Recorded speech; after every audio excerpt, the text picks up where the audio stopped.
Saudara, sesaat lagi kita akan masuk pada bulan suci Ramadan, bulan yang sangat ditunggu-tunggu oleh orang-orang yang beriman. Dan Ramadan itu akan menjadi sebuah kenikmatan tersendiri bagi orang beriman, manakala ia sudah mempersiapkan dirinya pada 2 bulan sebelumnya dengan cara bertobat, beristighfar, memohon ampun kepada Allah, serta taqarruban ilallah. Dan juga mempersiapkan ilmu-ilmu tentang puasanya, mempersiapkan tentang ruhaninya, maliyahnya, juga kondisi tubuhnya dan seterusnya. Rajab, Sa'ban, 2 bulan penghantar datangnya bulan suci Ramadan. Di situ sudah kita sama-sama maklum dan sering kita lakukan amalan-amalan Rajabnya, kemudian Sa'bannya. Termasuk Sa'ban kita sudah sampaikan ilmu-ilmunya, bagaimana kita mampu merealisasikan nilai-nilai Sa'ban dalam kehidupan kita. Di siang hari kita berpuasa, lalu kemudian malam hari kita taqarruban ilallah. Bagi yang berpuasa di siang hari gitu ya, mengambil hari-hari tertentu atau sebulan full, silakan. Itu sudah kita jelaskan di dalam ilmu-ilmu tentang Sa'ban kemarin itu. Nah saudara, kali ini saya ingin mengajak saudara dan ingin memberikan ilmu-ilmu tentang puasa yang selama ini banyak orang-orang yang berpuasa namun mereka umumnya tidak paham, ya, tidak paham daripada puasa itu sendiri, lalu bagaimana dia menjaga, memelihara daripada puasanya. Mereka tidak memahami secara total. Karena puasa yang dimaksudkan di Ramadan itu punya adab-adab tertentu yang mesti dilakukan. Bahkan bisa menjadi hukum yang wajib bagi orang yang berpuasa di bulan suci Ramadan. As-Syekh Al-Imam Al-Arif Billah Al-Habib Abdullah Ibnu Alawi bin Muhammad Al-Hadrami Al-Syafi'i rahimahullahu ta'ala, di dalam satu kitabnya An-Nasaihud Diniyah wal Wasayal Imaniyah, beliau pernah ungkapkan tentang adab-adab bagi orang yang berpuasa. Itu baru sebagiannya saja, tapi ini poin dalam berpuasa. Apa kata beliau? Dalam kitab itu disebutkan walis-shaimi adabun. Bagi orang yang berpuasa itu ada adab. Nah, adab. Kalau adab itu apa menurut antum tuh?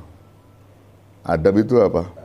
Tata cara, etika ya, akhlak, kemudian banyaklah yang termasuk di dalamnya kaitannya dengan ilmu ya, kaitannya dengan ilmu juga. Bagi orang yang berpuasa itu ada adab-adab yang harus ditempuh dan dilakukan. Maka la yakmulu siyamuhu illa biha. Tidak sempurna puasanya seseorang itu kecuali dengan mengikuti adab-adab yang dimaksud.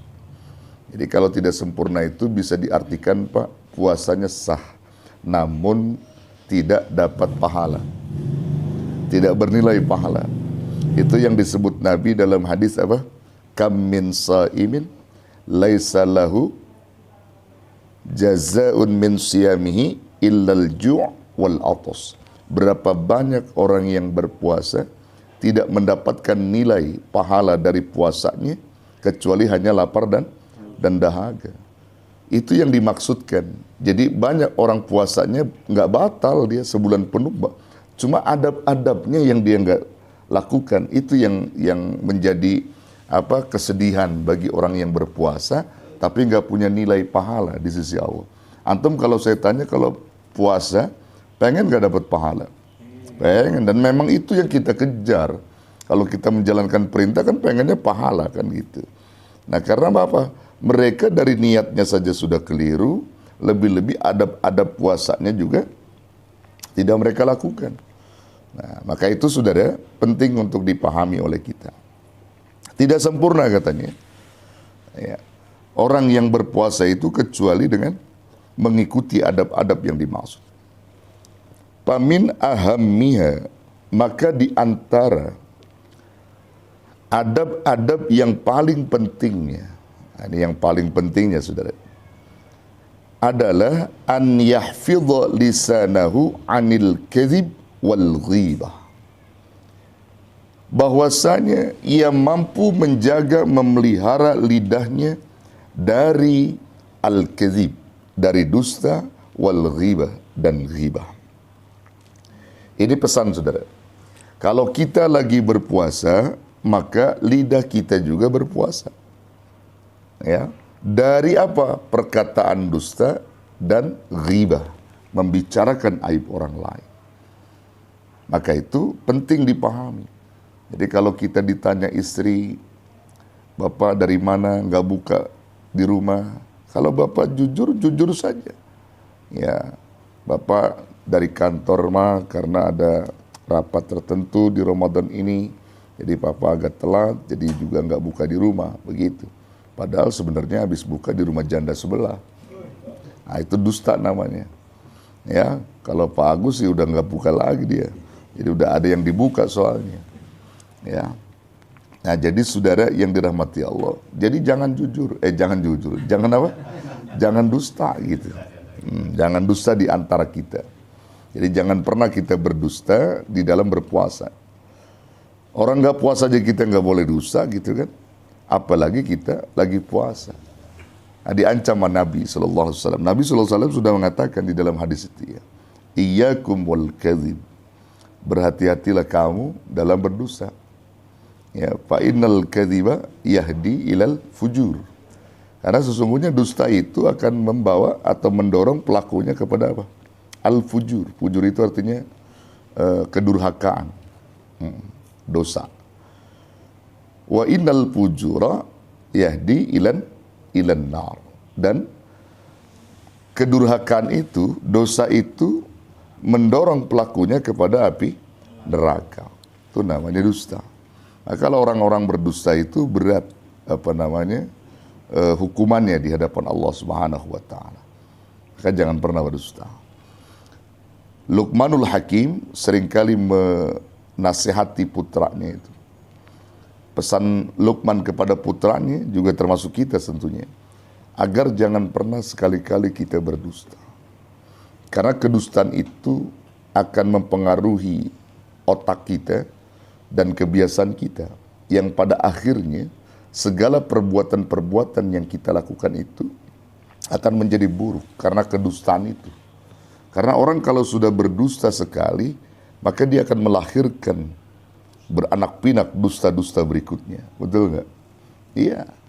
Saudara yang dirahmati Allah, jadi orang-orang yang berdusta di dalam berpuasa itu adalah orang yang tidak sempurna puasanya.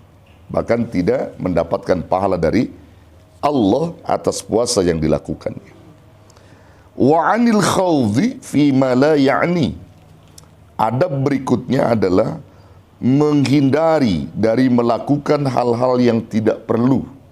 Jadi kalau lagi puasa, hal-hal yang nggak penting gitu ya, yang nggak perlu, yang tidak bermanfaat bagi dirinya, tinggalkanlah.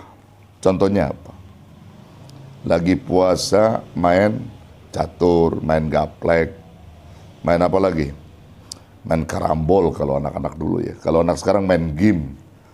Ya bapak-bapak juga banyak yang pada main game itu. Nah, ya. Itu tinggalin lah. Kalau dia nggak bermanfaat, nggak bermakna bagi antum tuh sambil nunggu azan berbukanya. Bagusnya apa? Adab yang bagus itu antum baca Quran.